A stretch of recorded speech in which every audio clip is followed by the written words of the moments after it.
চারপাশে জামাতের যত মহিলা দেখছি, সেন্ট্রাল লিডারশিপে যাদেরকে দেখে বড় হয়েছি এবং এখন যারা আছে তাদের পরিবারদের দেখছি, প্রায় 80% আপ তারা হাইলি এডুকেটেড এবং বিভিন্ন জায়গায় বিভিন্ন পজিশনে অলরেডি ওয়ার্কিং। এবং এটা নিয়ে আমি কখনোই জামাতের ভিতরে কোনো রকম লিমিটেশন করা এবং কোনো রকম তাদেরকে মানে খারাপভাবে বলা বা করা তো নাই, উল্টা অ্যাকচুয়ালি আমাদেরকে অনেক বেশি মোটিভেটেড করা হতো, আমাদের স্টাডি করা, আমাদের ভালো রেজাল্ট করা। এই বিষয়গুলো কিন্তু সংগঠন থেকে দেখা গেছে যে আমাদের প্যারেন্টসরা সংগঠনকে দিয়ে বা জামাতের হাতে আমাদের দিয়ে আরও রিল্যাক্স আছে যে ও যদি সংগঠনে থাকে, অ্যাক্টিভ থাকে, তার মানে ও ভালো রেজাল্ট করবে, তার মানে ওর একটা ক্যারিয়ার হবে, কারণ we have enough mentors. So সেই পার্সোনাল লাইফ থেকে আমি বলতে পারি যে যদি তারা তাদের মানুষদের সাথে, তাদের নিজের মেয়েদের সাথে এতটুকু কেয়ারফুল থাকে, তাহলে তারা যখন দায়িত্বে আসবে তারা সবার সাথে সেম অ্যাটিটিউডটাই করবে ইনশাল্লাহ। যতক্ষণ পর্যন্ত মানুষ মুতমাইন না হয় আমি বলতে থাকবো, সেটা হচ্ছে যে জামাত শুধু না, এই একটা বিষয়ে যেটা হেড অফ দ্য স্টেট, এটাতে কিন্তু হোল মুসলিম বা ইসলামিক ডিসকোর্সটাই ডিভাইডেড। এবং as a Muslim, practising Muslim হিসেবে যখন কোনো কিছু ডিভিশন থাকে, আমরা চেষ্টা করব মেজরিটি যেটা থাকে মেজরিটি মতটাকে রাখা। কিন্তু সেক্ষেত্রে হেড অফ দ্য স্টেট অথবা হেড অফ দ্য পার্টি কে হবে, এইটুকুই পর্যন্ত কিন্তু কনফিউশন। ইভেন এটা কিন্তু ইউনানিমাসলি নোন যে উজির আজম, which is the second lead, একটু পর্যন্ত ওমেন রাখার ব্যাপারে কোনো রকম কনফিউশন কোথাও নেই। অ্যাজ আ মুসলিম যেটা নিয়ে ডিসকোর্স হচ্ছে, সেটার মেজরিটির দিকে থাকাটাই হচ্ছে একটা সেফ ওয়ে।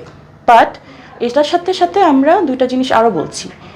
আমি বারবারই বলছি এবং আমরা এটা ওমেন পলিসিতেও বলেছি যে জামাতের আমির হওয়ার ব্যাপারে 17টা পয়েন্টস আছে এবং সেই পয়েন্টসের মধ্যে কোথাও জেন্ডার কোনো স্পেসিফিক পয়েন্ট নেই। এবং জামাতের আমির হয় একটা গণতান্ত্রিক ওয়েতে সবার ভোটে। সো যখন ভোট হবে এবং সেভাবেই নেতৃত্ব সৃষ্টি হবে, যে নেতৃত্বই আসুক ইনশাআল্লাহ। সেকেন্ড যে কথাটা, সেটা হচ্ছে যে আমরা দেখছি যে ইসলামিক ডিসকোর্সগুলা হারাম ফরজ এগুলো কিছু ফিক্সড, বাকি সব কিছু উইথ টাইম উইথ রেলেভেন্ট এটা চেঞ্জ হচ্ছে এবং এটাই শারিয়ার সিস্টেম। তো সেই সিস্টেমে আমরা দেখছি লাস্ট 2-3 ইয়ার্স আগেও যেখানে ওমরা এবং হজ মাহরাম ছাড়া অ্যালাউড ছিল না, এখন অ্যালাউড হচ্ছে। সো উইথ টাইম এই ডিসকোর্সটা আসা দরকার, এই কথাগুলো হওয়া দরকার এবং আমরা সামনে আরও পজিটিভ কিছু চেঞ্জ দেখবো ইনশাআল্লাহ। কারণ আমার কাছে যেটা মনে হচ্ছে যে আমরা কিন্তু পুরো সবগুলো আসনে মানুষ দেওয়ার আগেই আমরা জোটে চলে এসেছি। সুতরাং এখানে যারা আমাদের তৈরি ছিল, যারা আছে, তাদের পরে অলরেডি আমরা এনসিপি এবং আমরা দেখেছি যে অলরেডি ভোট এবং সিট নিয়ে একটা বড় সময় আমাদের গেছে। তো আমাদের কাছে ওই সময় মনে হয় নাই যে এই মুহূর্তে আমাদের নারী প্রার্থী তাদেরকে তৈরি করা বা তাদেরকে সামনে আনাটার মুখ্য। এখন হচ্ছে আমাদের প্রপার ক্যান্ডিডেট দেওয়া এবং জোটে অন্যদের আসা। এই ক্ষেত্রে নারীদের ব্যাপারে আমাদের বিদ্বেষ নেই, এটার বড় এক্সাম্পল আমরা দেখতে পাচ্ছি যে এনসিপিতে যে নারীগুলো আছে তাদেরকে আমরা ফুল সাপোর্ট দিয়ে কাজ করে যাচ্ছি। আমরা কাইন্ড অফ ইউজ টু হয়ে গেছি এই ডিসক্রিমিনেশনে, কারণ এগুলো তো আমাদের একটা ওয়ার্ড দিয়ে আমাদেরকে অনেক দিন যাবৎ আটকে রাখা হলো এবং হচ্ছে। এবং মিডিয়া ন্যারেটিভ যদি আমরা দেখি যে এখনও আমাদের প্রতি স্টিল বায়াসড, কিন্তু ন্যারেটিভ অনেক ক্ষেত্রেই এরকম হচ্ছে যে অন্য সাইডটাই বেশি আসছে। বা উম্মে সালমা যে ডাকসুর কিছুদিন আগে একটা কথা বলেছিল যে প্রায় 1000-1500 গ্যাদারিংয়ের ইভেন্টগুলো আসছে না, কিন্তু 2-3 জন বাম ভাস্কর্যের সামনে দাঁড়িয়ে কথা বলছে, সেটাকে বিশাল করে দেখানো হচ্ছে। সো মিডিয়া ন্যারেটিভ তো এখনও আমরা এটা নিয়ে মানে সোচ্চার হচ্ছি এবং আমরা বারবার বলছি যে স্টিল আমাদেরকে ইকুয়াল ফুটিং দেওয়া হচ্ছে না।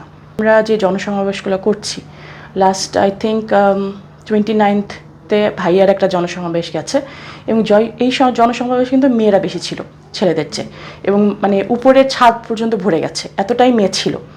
ইভেন আমরা যখন রাস্তায় ডোর টু ডোর যাচ্ছি, আমরা দেখছি যে মেয়েরা অনেক ইন্টারেস্টেড, মেয়েরা আমাদের সাথে আসছে, আমাদের নিয়ে কথা বলছে। সো আমি বিলিভ করি যে দেয়ার আর প্রোপাগান্ডা বা there are social media issues or anything, but at the end of the day মানুষ কিন্তু সিকিউরিটি চায়, মানুষ লয়াল মানুষ চায়। এবং মেয়েদের ক্ষেত্রে এত বছর আমরা দেখেছি ছাত্রলীগ এবং আওয়ামী নেতাদের দ্বারা এত বেশি হেনস্থার শিকার তারা হয়েছে যে মাঠে এখন তারা সেফ ফিল করতে চায়।